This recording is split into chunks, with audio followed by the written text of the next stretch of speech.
Então, o procedimento vai ser da seguinte forma, né? Antes eu quero explicar aqui, depois eu vou falar da... Aguente aí que nós vamos falar da reserva de domínio.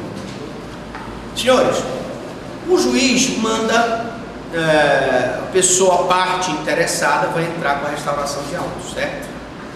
Nessa restauração de autos, o juiz vai então, nessa restauração de autos, vai mandar citar a parte contrária para apresentar a contestação no prazo de 5 dias. Então ele entra com a restauração de autos e ele junta as cópias que ele diz que aqueles autos que foram extraviados tinham. Então ele vai juntar a cópia da inicial, ele vai juntar a cópia dos documentos, ele vai juntar a cópia da contestação, ele vai juntar, etc. E essa cópia aqui, a parte contrária vai ser citada para no prazo de 5 dias contestar. Mas contestar o que, professor Franklin? Contestar para dizer se realmente aqueles autos tinham aquelas peças que o autor diz que tinham, ou se ele não colocou coisa a mais ou coisa a menos que lhe facilite, ou lhe favoreça ou lhe prejudique. Então ele vai contestar.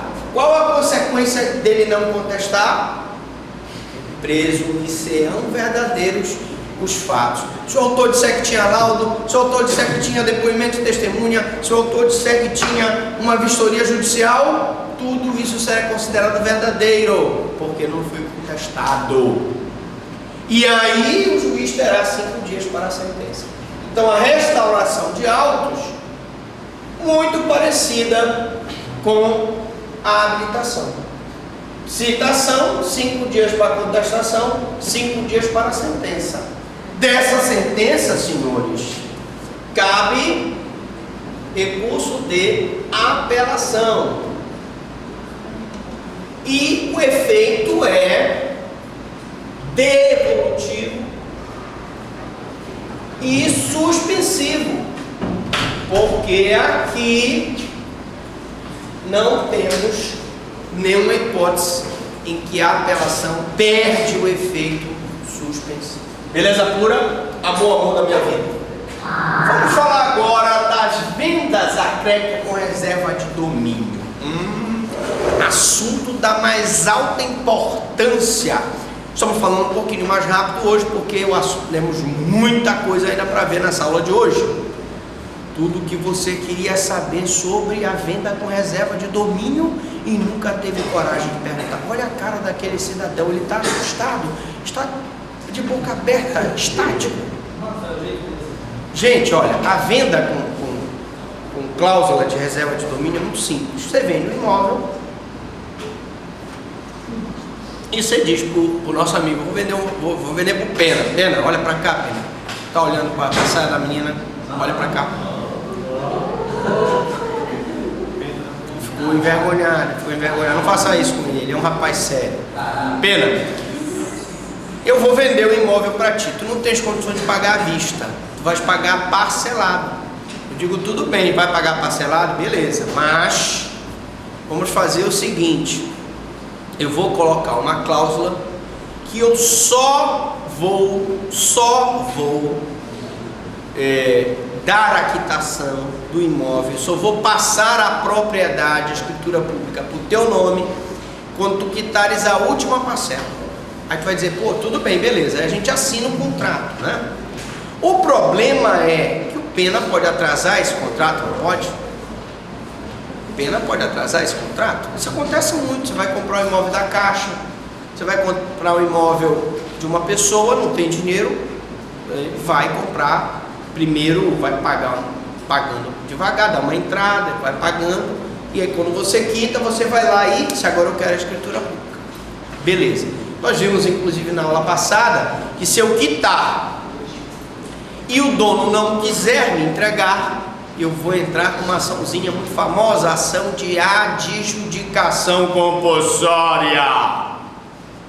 Também se o dono falece, os herdeiros se habilitam e não querem me pagar a casa que já está quitada, eu também vou me utilizar da ação de adjudicação compulsória.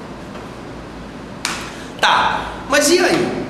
Se o pena atrasar, o que eu posso fazer? Eu, autor, posso entrar com uma ação, né, chamada ação que tem como objetivo a venda a crédito com reserva de domínio. A reserva de domínio é o pacto adjeto ao contrato de compra e venda, ou seja, é uma cláusula no contrato de compra e venda de bens móveis e imóveis. Pode ser um bem, uma obra de arte, um quadro, pode ser um colar de ouro, pode ser um apartamento, pode ser uma fazenda, etc. Pelo qual o comprador só adquire a propriedade da coisa ao integralizar o pagamento do preço. Então, nosso amigo Pena só vai ser proprietário efetivamente do bem depois que ele quitar tudo. O problema é esse. Aí ele, tá, professor, beleza, já entendi. Aí, não obstante investisse na sua posse desde o momento da celebração do contrato. Não compraste a casa? Deste uma entrada? Tu já vais para casa, tu compraste a casa, tu estás lá, tu tens a posse da casa e eu continuo sendo o proprietário da casa. Beleza? Então tu tens a posse, não tens a propriedade ainda. Só vais ter a propriedade depois que tu pagares tudo, todas as prestações. Beleza. Aí vem o problema. Opções do devedor no caso de comprador inadimplente. Na ação, tem por objetivo a cobrança, porque houve uma reserva de domínio. Vamos botar aqui só reserva de domínio.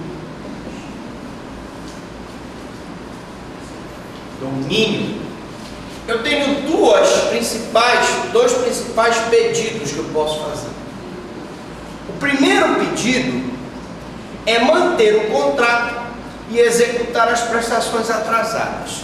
Eu percebo que o Pena é um homem sério, está passando por dificuldade, mas ele tem condições de pagar.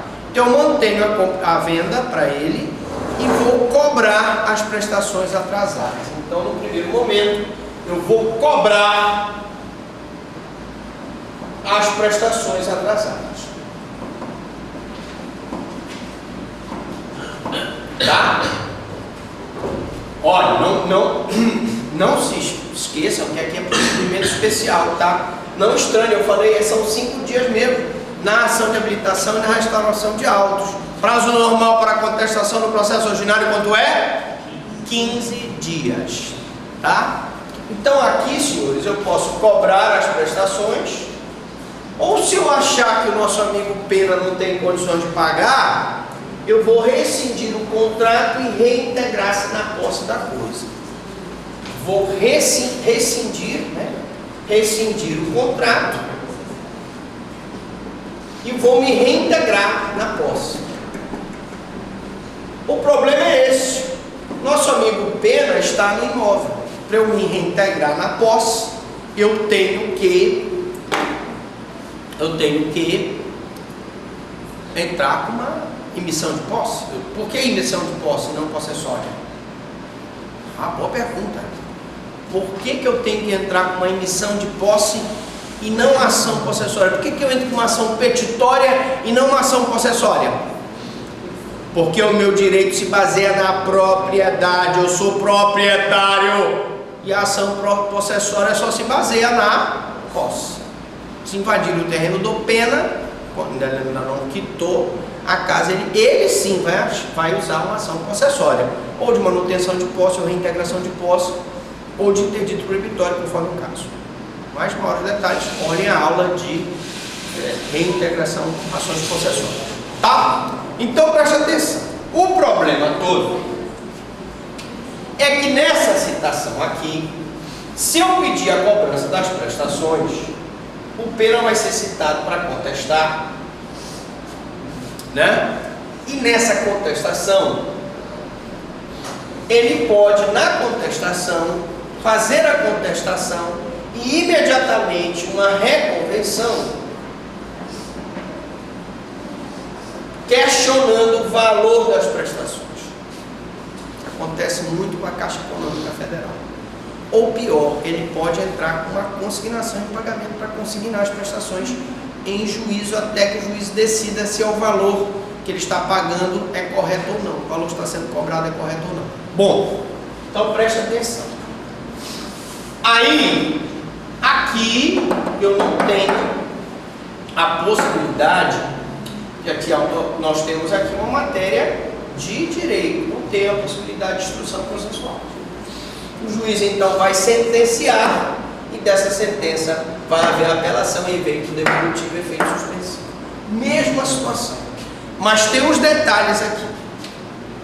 Detalhe é o seguinte: nessa reconvenção ou na possibilidade dele ajuizar uma consignação e pagamento, se o nosso amigo Pena tiver pago mais de 40% do imóvel, ele pode pleitear a permanência dele no imóvel. Vou repetir: se o nosso amigo Pena, o adquirente, mesmo com a reserva de domínio, ele está atrasado nas prestações, mas ele pagou mais de 40%, ele pode pleitear a permanência dele no imóvel.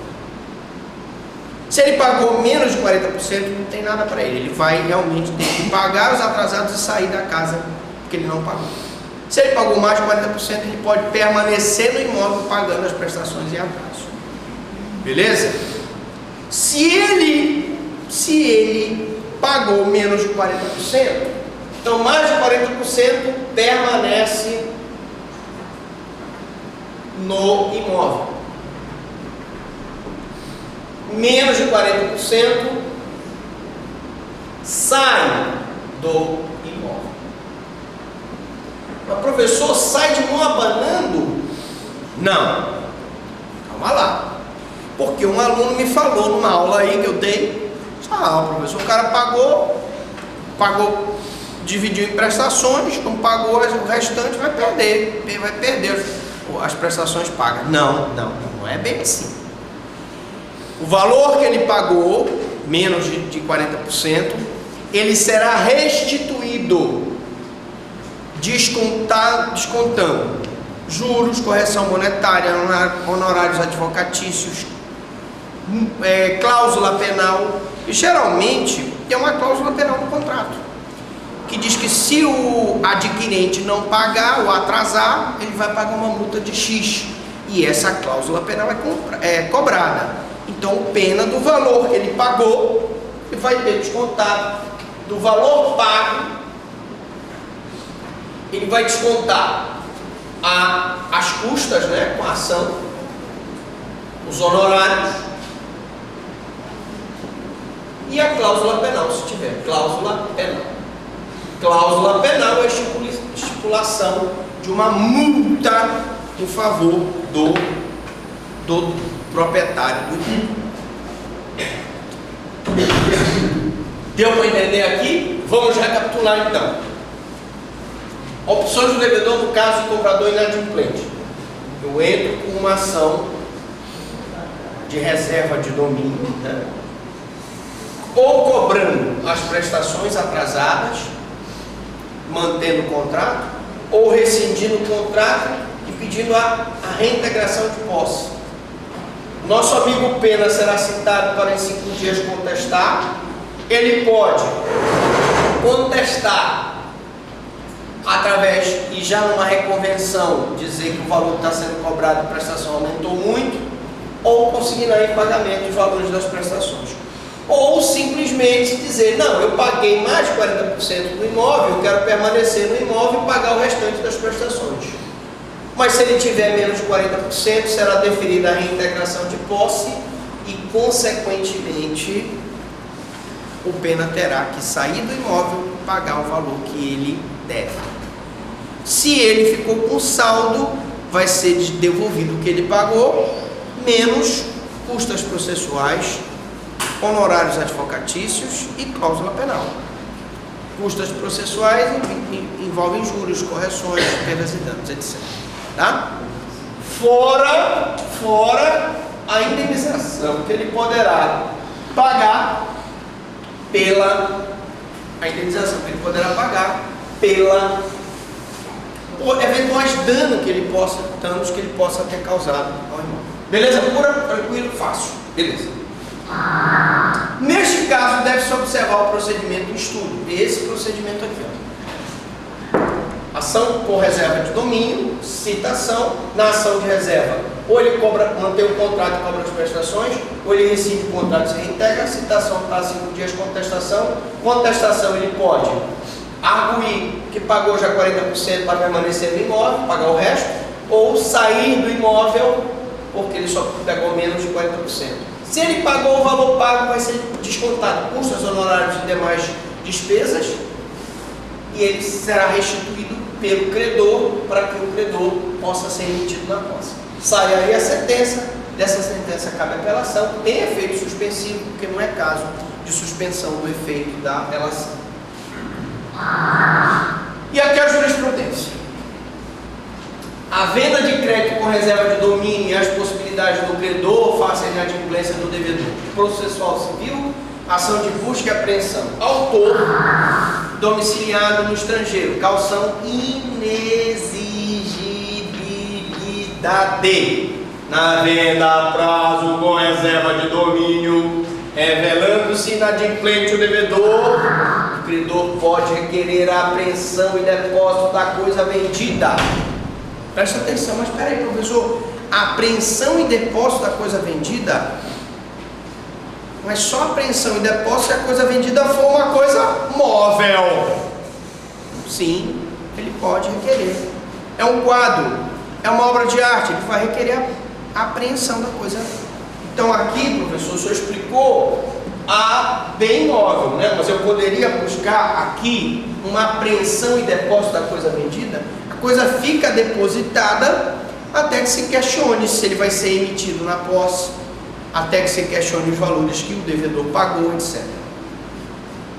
Ou ajuiza-se a ação de execução fundada no título extrajudicial.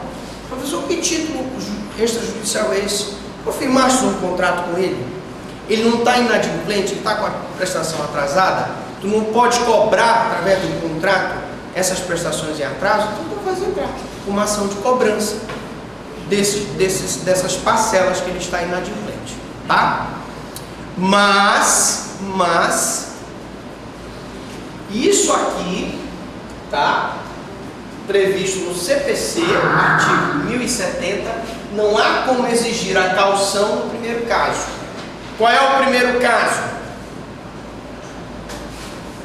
Qual é o primeiro caso? A apreensão e depósito da coisa vendida.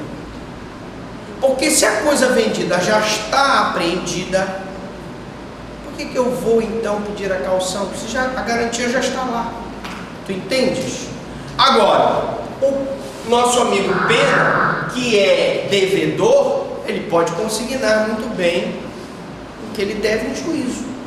Não é para isso que serve a consignação de pagamento? Ele mostrar que ele quer pagar. Bom, então, no primeiro caso, não há como exigir a caução no primeiro caso, se ela está dispensada no segundo.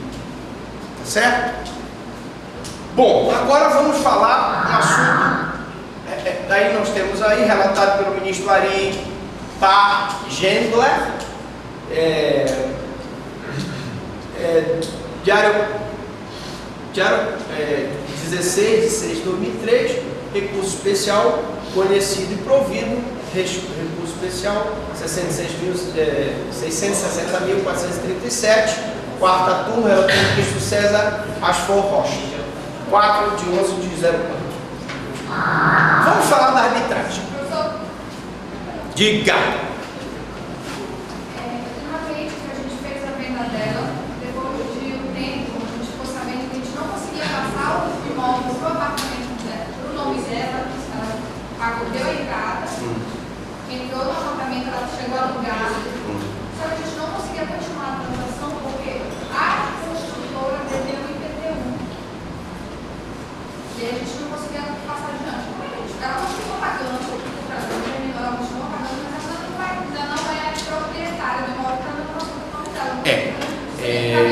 pergunta é: você, no escritório, tem uma cliente que compra um imóvel de uma construtora, não consegue passar para o nome dela porque a construtora deve o IPTU.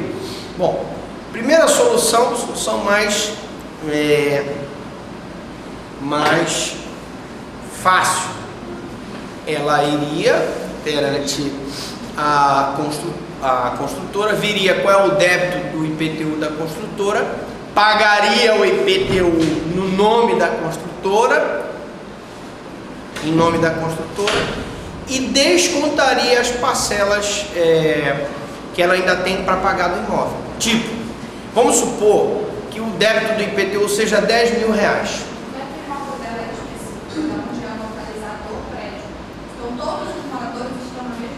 Então, se todos os moradores estão na mesma situação que a construtora deve o IPTU, todos deveriam se cotizar, pagar o débito da construtora, tá? E depois descontar no que tem para pagar ainda para a construtora o valor. Lógico, você vai me dizer, mas ela vai pagar por uma coisa que não é dela, né?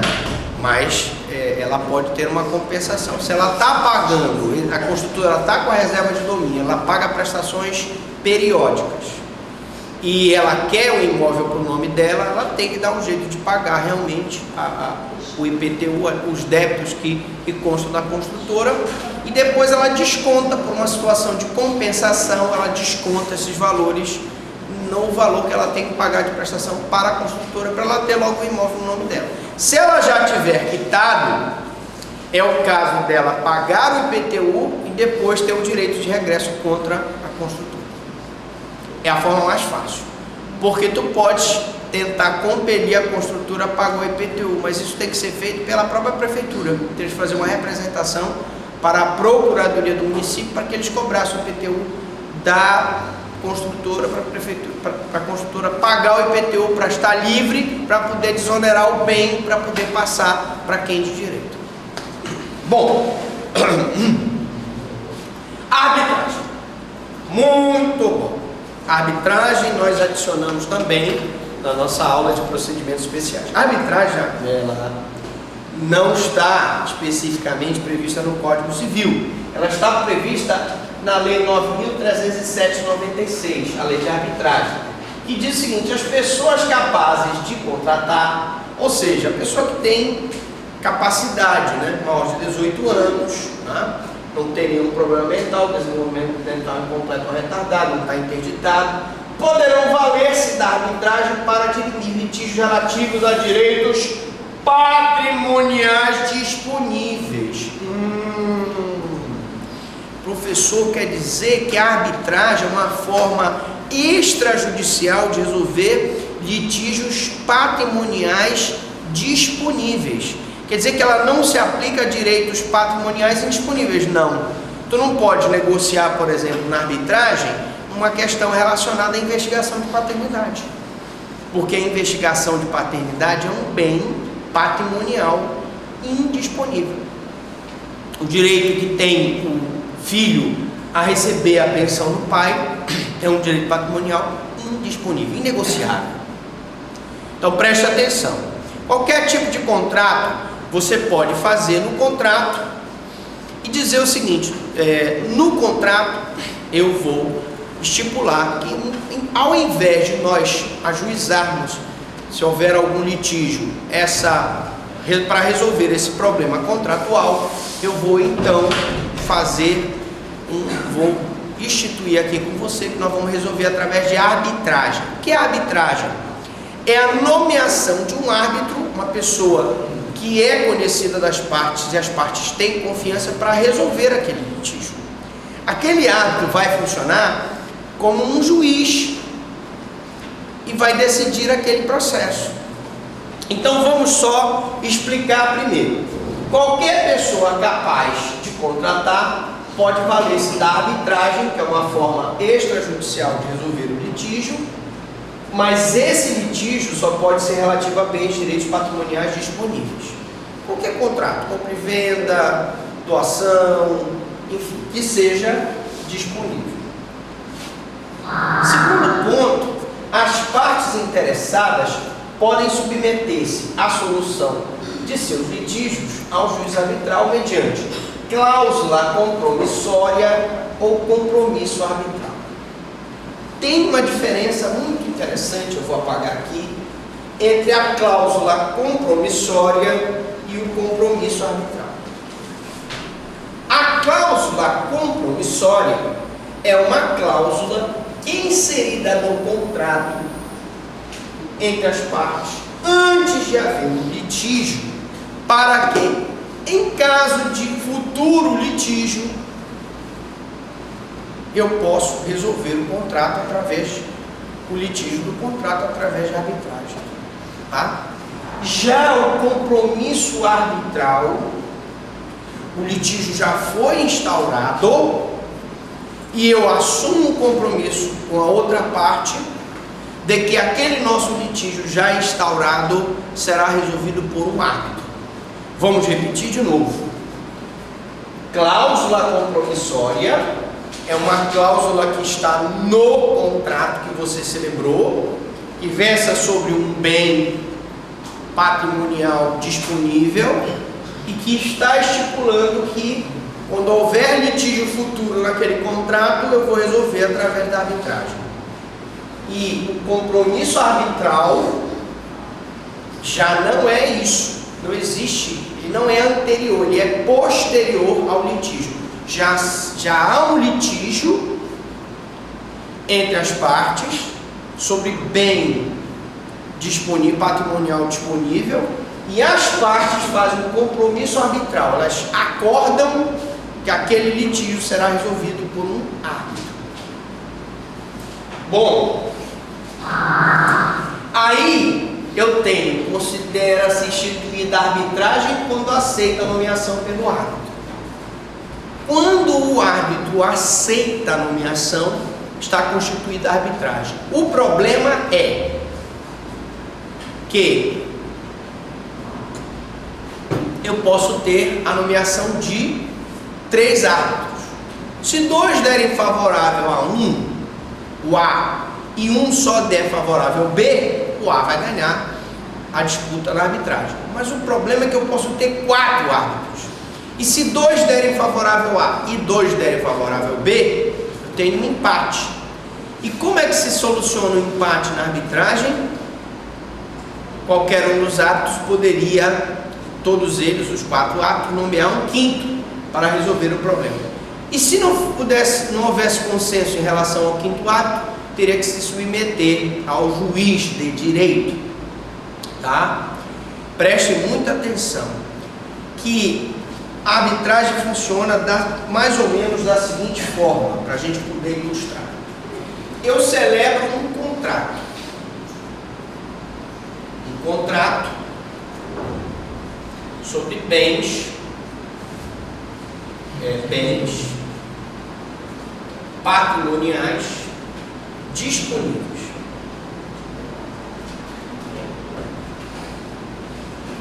Esse contrato prevê uma cláusula em que eu vou resolver aquele problema por arbitragem. Uma cláusula arbitral. Quando surge naquele contrato um litígio,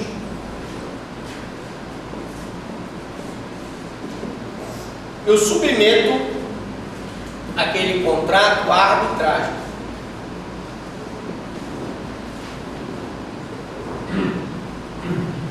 O que é arbitragem? Na arbitragem, o árbitro ou árbitros, né, eles vão ouvir o autor e o réu, vão ouvir as testemunhas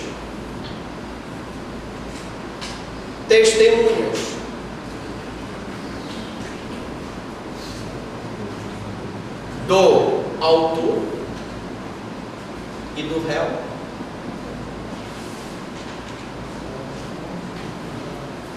vão mandar fazer perícia